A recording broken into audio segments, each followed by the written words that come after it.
Lorenzo, you're here at the European Investment Conference to speak about Europe and the United States since the global financial crisis. How do they stand regarding remaining gaps in employment and income? If we look at the US and Europe, continental Europe in particular, there has been a huge gap. US has been able to come back with a growth rate which is now above the level before the crisis, and Europe is still below. So there is a gap. And if we look closely at what's produced this gap, in fact, in 2011, 2012, that you see the divergence between the two. So it's the crisis, the Euro crisis, and the institutional failures really have been producing problems in Europe and a major lack of growth, which is persistent.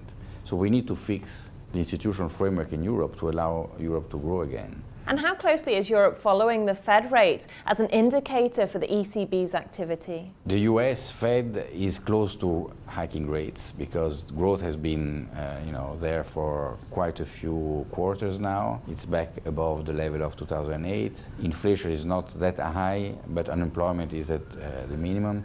So time has come for the Fed to start adjusting rates to more normal levels. Europe is much behind that.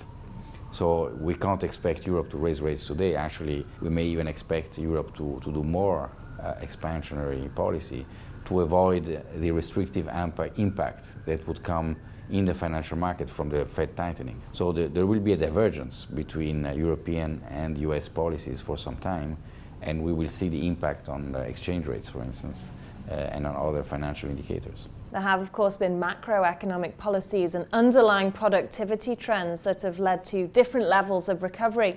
Talk me through these. Productivity, in the end, is what matters for growth. And productivity is not dependent only on policies. It depends on the underlying growth capacity of the individual countries, the competitiveness, the flexibility of the labor markets, the ability to innovate.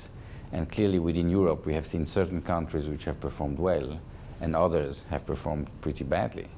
And so the need for structural reforms in these latter countries to improve competitiveness is very strong. And I think some progress has taken place, but much more needs to be done for some of these countries to become more competitive.